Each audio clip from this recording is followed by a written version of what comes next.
The process of sediment turning into rock is lithification. The sediments undergo lithification, a term meaning conversion into a rock. Sediment is usually lithified into sedimentary rock when compacted by the weight of overlying materials or when cemented as checkpoint. If the resulting sedimentary rock becomes deeply buried or is involved in the dynamics of mountain building, it will be subjected to a great pressure and intense heat. The sedimentary rock may react to the changing environment by turning into metamorphic rock. If the metamorphic rock is exposed to high temperatures, it will melt to produce a magma. Melting usually occurs at great depth, in the lower crust or the mantle, and the cycle begins again. Alternatively, igneous rocks may remain at depth, where the high temperatures and forces associated with the mountain building may metamorphose or even melt them. At any point during its history, a rock may be uplifted back to the surface where it is again exposing the once buried rock. When this happens, the material turned into a new raw materials for sedimentary rocks.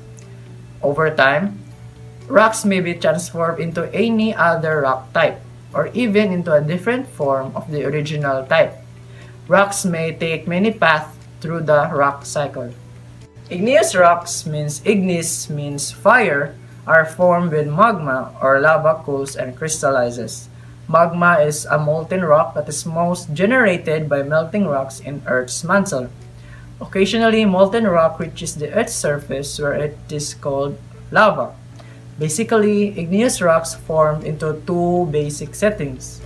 Molten rock may crystallize within Earth's crust over a range of depths, or it may solidify at Earth's surface. When molten rock solidifies at the surface, the resulting igneous rocks are classified as extrusive or volcanic, while igneous rocks that form at depth are termed intrusive. Igneous rocks vary from nearly white to nearly black, or they can have mixed colors. They may contain holes, fragments, or ash that has been compacted. Intrusive and extrusive igneous rocks differ from each other not only in where they form but also in the size of their crystals or grains. The rate of cooling strongly influences crystal size.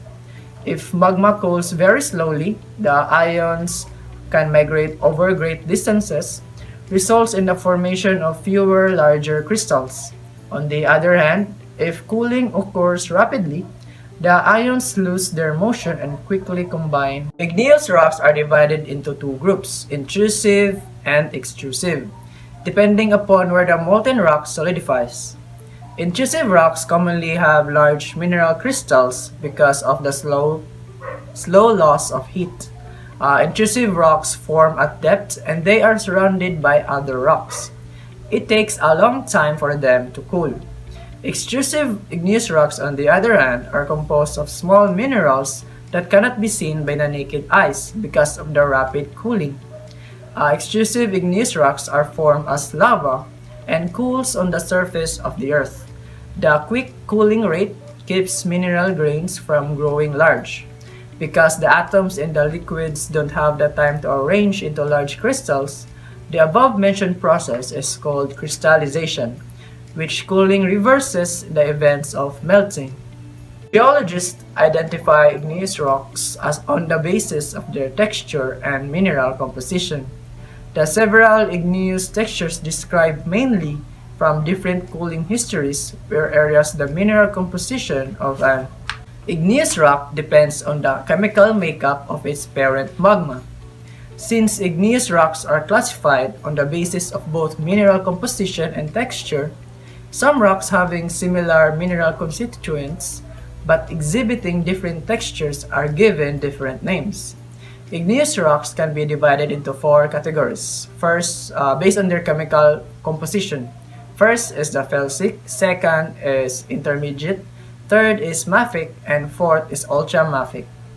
Felsic rocks are igneous rocks that are rich in feldspar and silicon.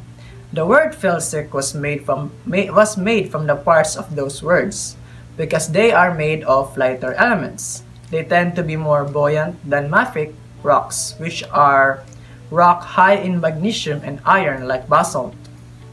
Intermediate rocks are roughly even mixtures of felsic minerals.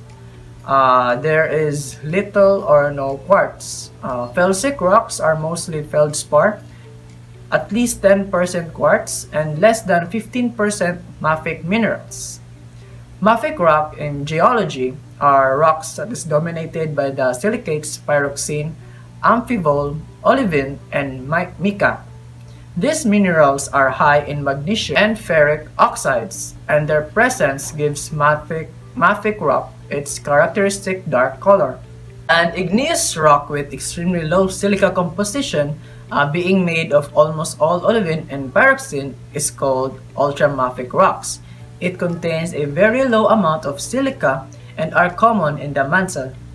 Primarily, ultramafic rocks are comatite and periodicite. So here we have an example of the classification of an igneous rocks.